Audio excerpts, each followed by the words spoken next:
culture, beauty, identity. Today, we're going to dive into one of the most fascinating tribes in the world, the Long Neck Tribe, known as the Giraffe Woman. So follow me as I drive 16 hours across the mountains of northern Thailand. That was such a warm welcome. Hello! I think I'm Thai now. This is the most unique tribe in Thailand. In the remote mountains of northern Thailand lies a village steeped in mystery, a unique group that traced back hundreds of years. But as the world changed, so did the way of life. Name? Marley. What's your name? Marlo? Okay. How old are you? 35? How long have you been wearing those rings for? Oh yeah? How long? Since you were little? Wow. Her eyes holds decades of untold stories. Her neck adorned with golden rings, an ancient tradition that has defined the test of time. But why? Why do they wear these rings? Is it a mark of beauty? A symbol of protection? Or is it something deeper? Today we step into their world, uncovering the history, myths, and reality behind one of the most fascinating cultural practices in the world. So we just found out that this tribe migrated to Thailand years ago from Myanmar, a country out in Asia. They migrated here to escape war conflict. So we're going to actually take a look. We're going to dive deep into the culture. They're going to tell us stories, why they migrated here, what they do, the purpose of the long necks, why they have the rings. We're right here at the Long Neck Tribe, right here in Chiang Mai, Thailand. And I got the best introduction. As soon as I walked in, they handed me a nice traditional hat. I guess I'm going to play the guitar. Oh wow, I gotta play the guitar. Yeah. I don't know how to play though, but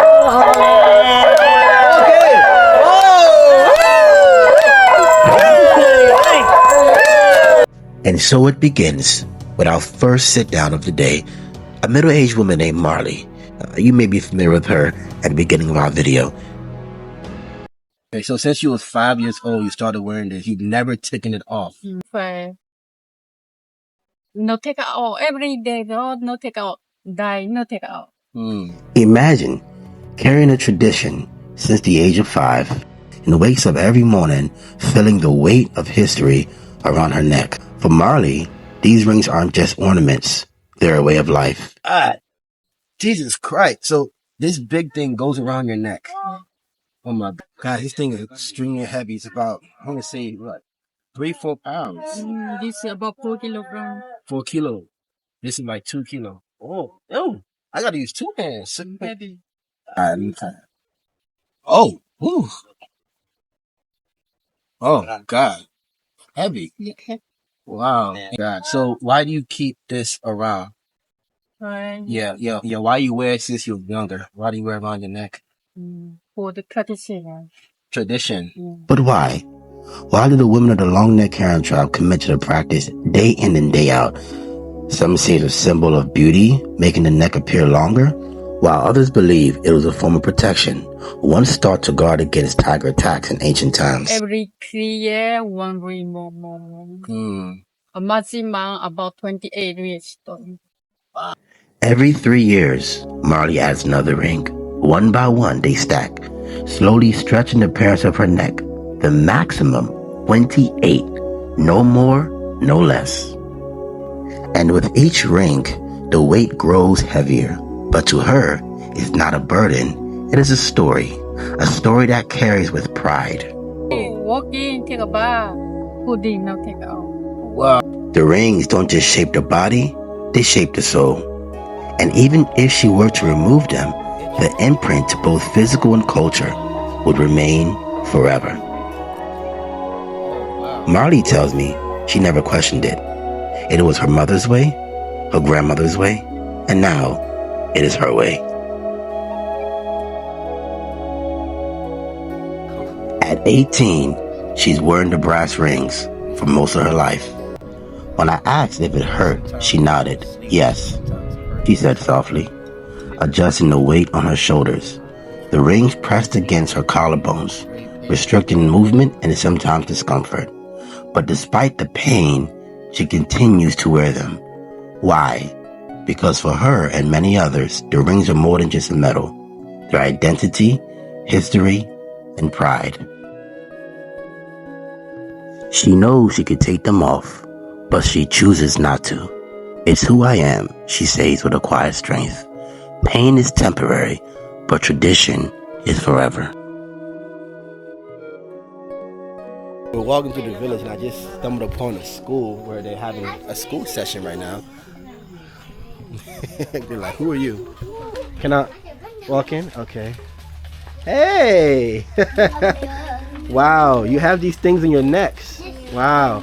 And what's your name? Haiso. Nice to meet you. I'm Adrian. Oh, okay. Nice to meet you. And do you like wearing your ring?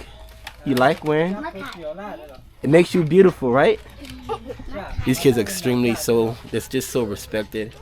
They're so well mannered, it's crazy. Education in these villages is a mix of local traditions and national curriculum. Many schools are small, often just a few classrooms, with teachers who either come from the tribe or travel from outside areas. Nice to meet you. Hopefully I see you guys Typical soon. lessons will include math, science, and traditional Karen history and culture. Practical skills such as farming, weaving, and traditional craftsmanship are often part of their education, ensuring that the children learn both academical and survival skills. Live school session here in the village. Incredible. Don't want to disturb them.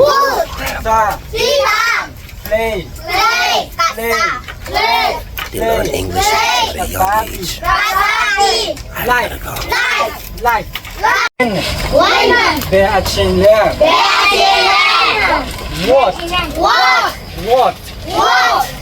So we're at school right now. We're walking through the village, and they actually are they have their own school here. So we're gonna do some support.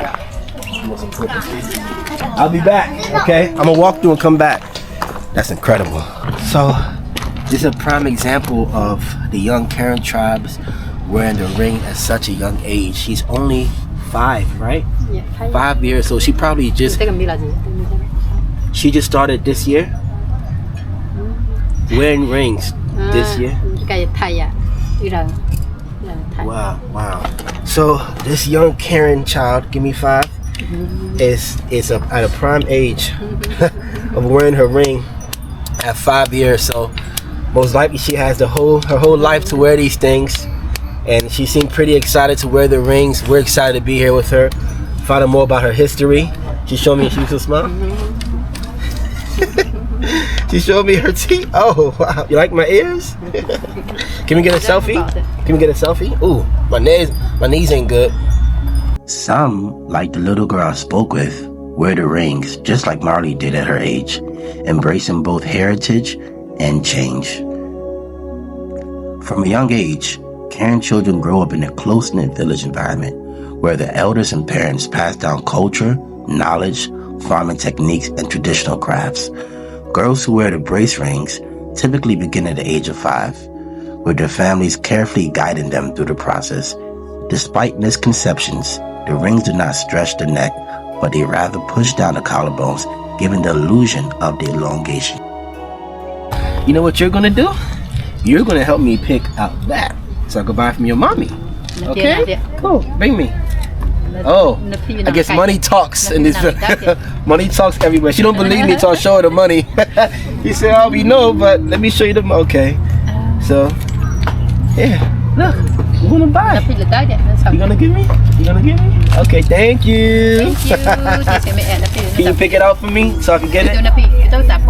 So she's gonna help me pick out one of the things she sells in the villages, and that's how you guys come here and you show your support. So come here, support them. Buy one of these. Oh, don't fall. She's falling. Come on. She's excited. Yeah, you excited? Come on. Let's go. We're excited. Let's go. Like Let's pick it up. As I say my final goodbyes, I realize that Karen people are more than just rings.